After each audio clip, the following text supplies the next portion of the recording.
Hola a todos, bienvenidos a la cápsula de información sobre los temas de tesis del Máster MIDA. Hoy día vamos a conversar con el profesor Ricardo Martínez. Ricardo es arquitecto de la Universidad de Bío Bío, es magíster y doctor en arquitectura en la Universidad de Nottingham, en Inglaterra. Actualmente trabaja en la escuela, está a cargo de la coordinación del taller de tercer año y está trabajando en diversas líneas de investigación, de las cuales hoy día nos va a contar un tema que está desarrollando y desde el cual puede surgir ideas para las tesis y participación de estudiantes en esta investigación. Hola Ricardo, ¿cómo estás? ¿Cómo te va? Hola Rodrigo, muchas gracias por la oportunidad de mostrar el tema, a ver si Perfecto. provoca algún interés en los estudiantes del MIDA. Excelente, esa es la idea. Bueno, cuéntanos un poco, ¿de qué Ya, trata el tema? ¿Cuál es la línea de investigación? ¿Y cuál sería tu interés, digamos, de invitar a estudiantes del MIDA a hacer su tesis contigo? Cuéntanos. ya, mira, te voy a compartir la pantalla y te digo al tiro. Se ve ahí, ¿no? Se ve. Ya. Bueno, esta es una investigación que estamos armando con algunos profesores de mecánica, de ingeniería mecánica de la universidad, que creemos que son socios naturales para algún tipo de investigación, así como hay socios en geografía o en antropología, por ejemplo, nosotros creemos que también hay ahí en mecánica. En líneas generales es un poco lo que dice el título, esta renovación de envolventes acristaladas que estén en proceso de obsolescencia en Santiago, y lo que se plantea es un estudio evaluativo de alternativas de diseño en casos críticos. Y entre paréntesis está la palabrita ahí retrofitting, porque es una cosa que se está usando mucho, que podríamos decir que equivale a decir renovación, pero con algunas otras cosas adicionales. Pero la idea fundamental es que es renovación, ¿ah? De algunos elementos que tienen los edificios. Y las fachadas aquí instaladas son particularmente relevantes en el tema de manejo energético. Eh, a ver, ahora sí. Ahora, una definición así muy general de green retrofitting, porque no solamente se trata de renovación, sino que además tiene esa componente que tiene que ver con la ecología y con el manejo eficiente de la energía del edificio. Aquí hay una definición del Green Building Council, es cualquier tipo de mejora en un edificio existente que esté total o parcialmente ocupado. Esa es la característica fundamental. No son edificios nuevos, son edificios que están en funciones, y eso agrega también una cierta dificultad. Cuando hay un edificio ocupado, también significa que hay un tema de gestión para poder hacer las mejoras. Y esta mejora concierne al desempeño energético, como dice ahí, y ambiental. También hay aspectos de reducción de agua, perdón, de uso de agua, y mejorar el confort y la calidad del espacio en los términos de luz natural, calidad del aire y ruido. Y este es un aspecto, el último, que también es relevante, que esto se hace de manera que sea económicamente beneficioso para el propietario. Entonces es un problema bastante complejo si uno empieza a desglosar todo lo que pasa aquí, pero nosotros queremos apuntar hacia un tema particular. Eh, Podríamos decir que hay un cierto escenario. Estos son algunos elementos, rescaté solamente tres, yo diría que hay más, pero que podrían ser interesantes como de individualizar. Dentro de los múltiples factores que intervienen en el rendimiento energético de un edificio, la envolvente tipo muro cortina en particular juega un rol central.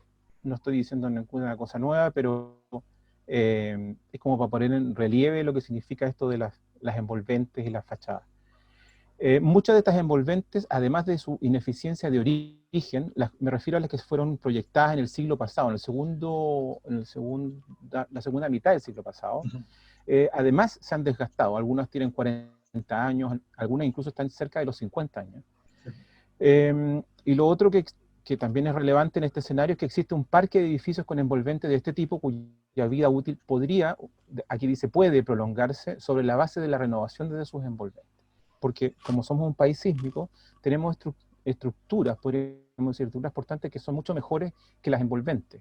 Y podría ser en algunos casos, por eso está puesto como hipótesis, que uno pudiera prolongar la vida del edificio si se reestudian las envolventes.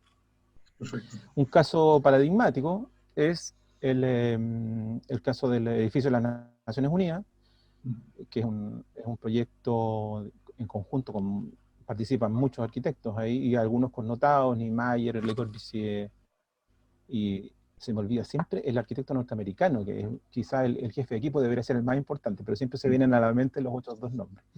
Este edificio, digamos, fue sometido a un retrofitting de la fachada, ¿ya? Y ha sido un poco controversial, porque se estima que el costo fue altísimo, digamos, en relación a lo que se obtiene. Pero lo pongo solamente como ejemplo de qué podría entenderse, digamos, como retrofitting. En este caso, se trata de conservar ciertas cualidades del edificio original. Ahora, yéndonos a Santiago, que es donde nos interesa, nosotros tenemos una cantidad de edificios que tienen esta situación complicada, porque son, podríamos llamar, muro cortina de primera generación. Y además, no solamente de primera generación, sino que nacionales. Es como la interpretación chilena de un muro cortina hace 40 años o 50 años. Entonces, ¿qué pasa a ser particularmente ineficiente?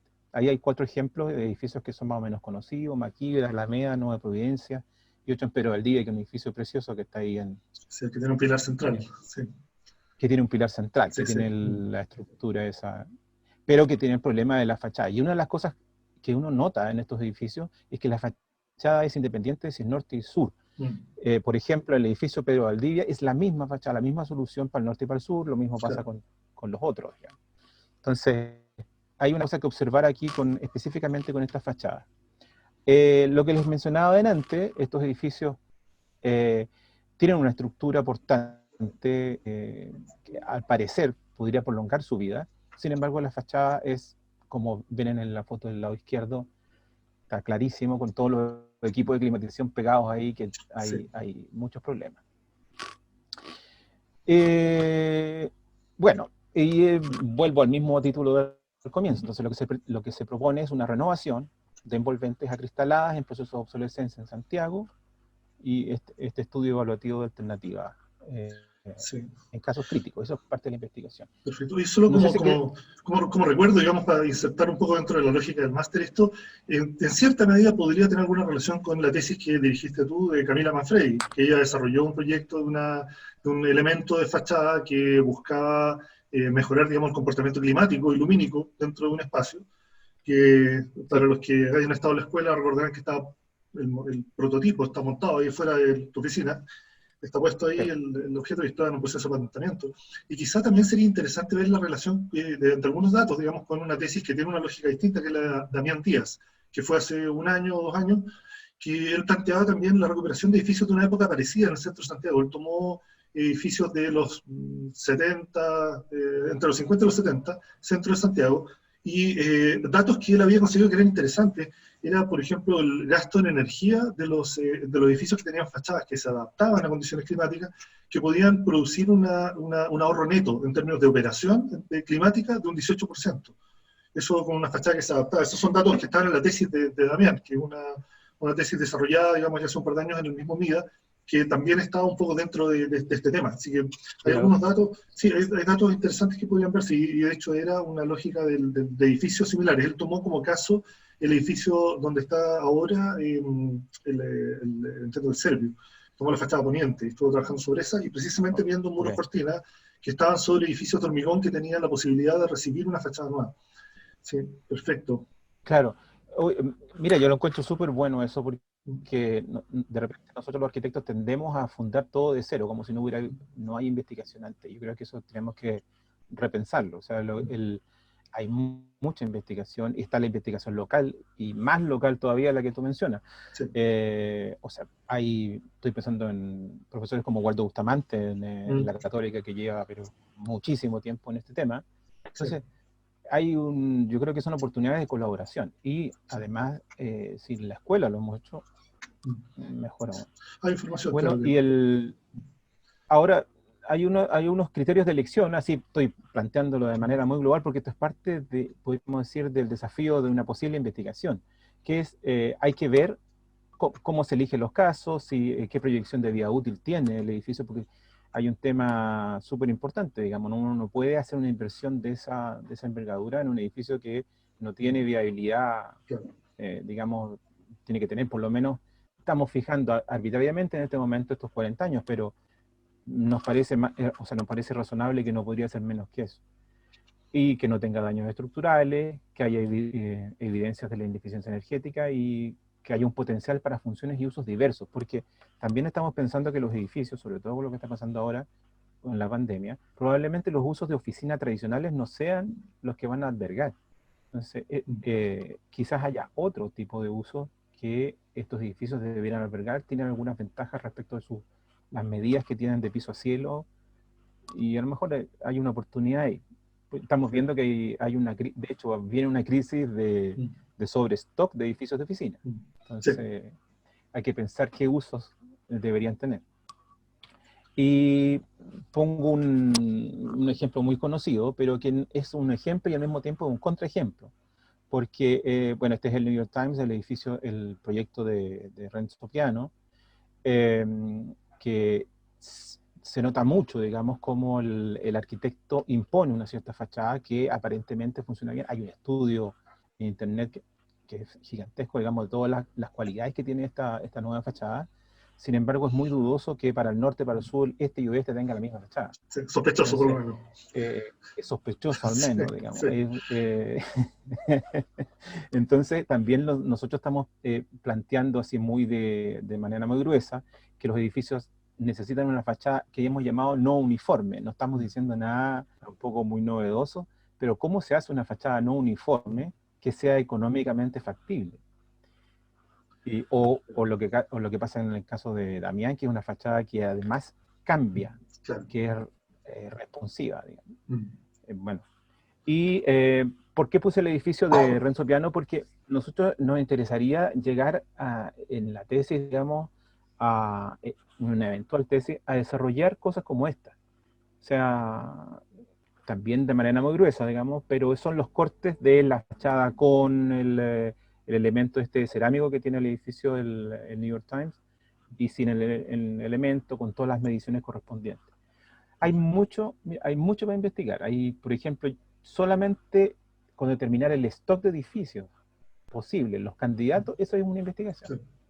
Sí. ¿Qué características? O sea, entonces, y después la propuesta de una fachada, esa es otra investigación. Entonces hay mucho por donde meterse. Me parece que es eso lo que tengo. Excelente. Sí. Mira, fantástico. Yo creo que es una buena motivación para los estudiantes que están tanto actualmente como en el futuro en UNIDA. Así que queda el llamado para los alumnos que estén interesados en este tema. El contacto está en la portada y va a estar al final para poder comunicarse con el profesor Ricardo Martínez. Y la idea es que todos quienes tengan interés en esto puedan comunicarse, aclarar dudas, investigar un poco más y ver si su motivación va por este lado y su tesis puede ser desarrollada en conjunto. Así que te agradecemos, Ricardo, muchas gracias por la información. Vamos a difundirlo y la idea es que ojalá que muchos alumnos se interesen por el tema y puedan trabajar contigo. Muchas gracias. Perfecto. Muchas gracias, amigo.